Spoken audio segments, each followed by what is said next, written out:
সকলকে আন্তরিক শুভেচ্ছা। আজ আমি রান্না করব মুরগির মাংস আলু দিয়ে এবং বাঁধাকপি ভাজি। এজন্য আমি মুরগির মাংসটাকে আগেই কেটে বেছে ধুয়ে পরিষ্কার করে রেখেছিলাম। এবার ফ্রিজ থেকে বের করে আবারও ধুয়ে নেব। কমপক্ষে আমি 2-3 বার করে ধুয়ে নেব।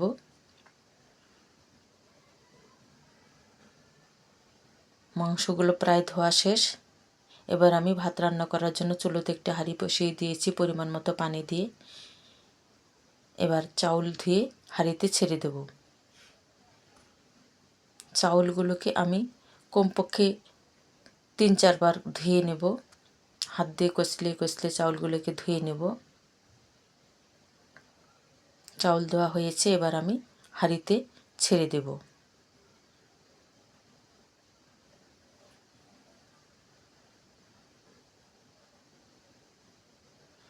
চাউল দেওয়া শেষ হলে আমি অন্য পাশে চুলোতে একটি কড়াই বসিয়ে দেব।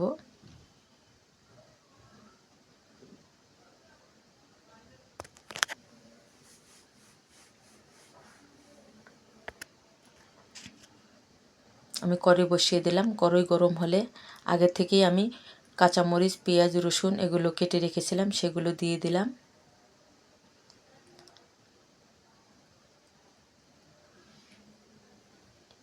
এবার দিয়ে দেব পরিমাণ মতো তেল।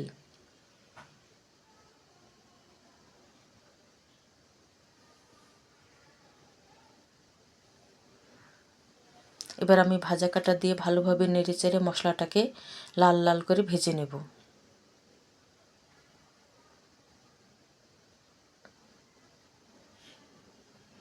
তার আগে আমি তেজপাতা, মাংসের মশলা দিয়ে দিলাম।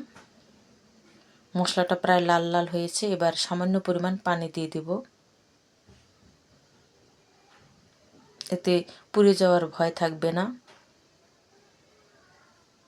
এরপর আমি হলুদ গুঁড়ো, মরিচের গুঁড়ো, ধনে গুঁড়ো, স্বাদ মতো লবণ, আদা বাটা এবং জিরে বাটা দিয়ে আবার মশলাটাকে কষিয়ে নেব। আমি মশলাটাকে ভালোভাবে কষিয়ে নেব, একেবারে পানি শুকিয়ে নেব।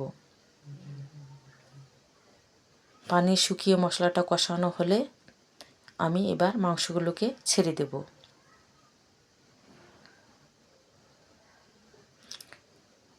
মাংসগুলোকে মশলার সঙ্গে একটু মিশিয়ে নেব এবং কষিয়ে নেব। এরপর আমি আগে থেকেই কেটে বেছে ধুয়ে পরিষ্কার করে রাখা আলুগুলো দিয়ে দেব। এবার আলু এবং মাংস একসঙ্গে ভালোভাবে কষিয়ে নেব।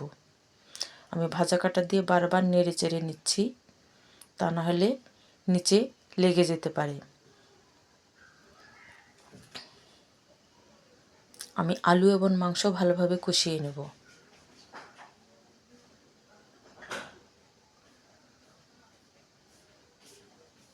কষানো শেষ। এবার আমি পরিমাণ মতো পানি দিয়ে দেব।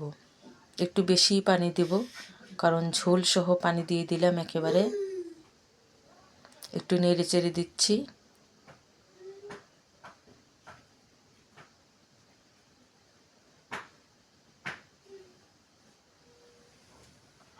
তরকারিটা এপাশে বলক উঠে এসেছে।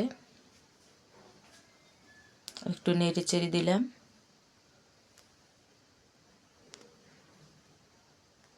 এপাশে ভাতও হয়ে এসেছে,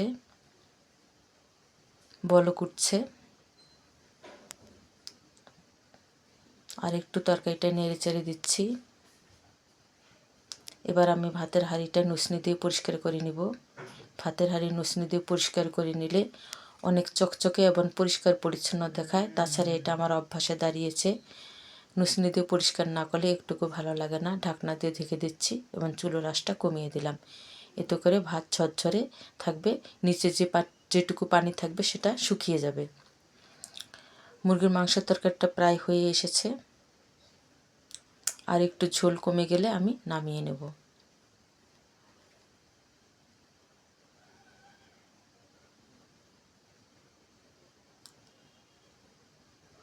একটু একটু জাল কমিয়ে আমি মুরগির মাংসের তরকারিটা নামিয়ে নিচ্ছি।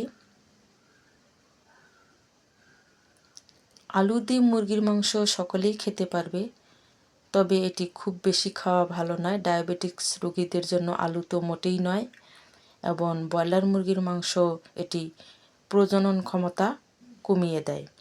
এবার আমি বাঁধাকপি ভাজি করার জন্য বাঁধাকপিটাকে কেটে নেব।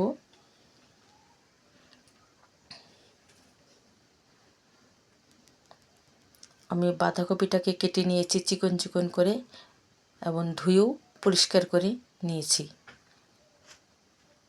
এবার আমি চুলোতে একটি কড়াই বসিয়ে দিয়ে তাতে কাঁচামরিচ, পেঁয়াজ, রসুন দিয়ে মশলাটাকে হালকা লাল করে ভেজে নেব। এবার আমি বাঁধাকপিগুলো দিয়ে দেব।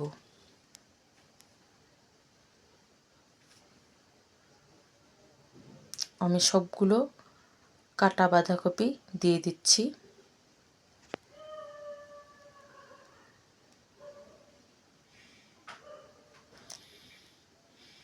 এরপর আমি দিয়ে দেব হলুদ গুঁড়ো,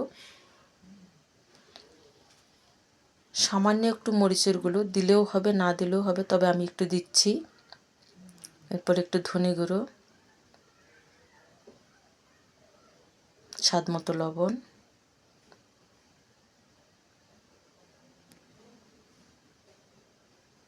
একটু আদা বাটা এবং জিরে বাটা। আদা বাটা যদিও সবাই সব তরকারিতে খায় না, তবে আমি খাই, কারণ আদা হজম শক্তি করতে খুবই সাহায্য করে। এজন্য আদা আমি বেশিরভাগ তরকারিতে ব্যবহার করি। এবার ভাজা কাটা দিয়ে ভালোভাবে নেড়েচেড়ে দিতে হবে, যাতে মশলাগুলো বাঁধাকপির গায়ে ভালোভাবে লেগে যায়। একটু পর পর নেড়েচেড়ে দিতে হবে, যাতে নিচে লেগে না যায়।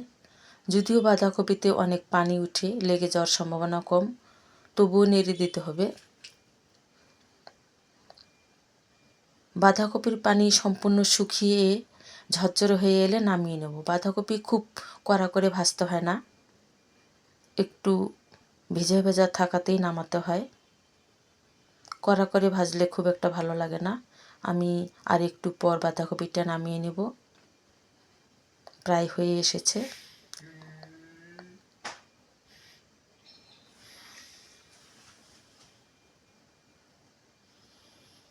বাঁধাকপিটা প্রায় হয়ে এসেছে, এবার আমি নামিয়ে নিচ্ছি।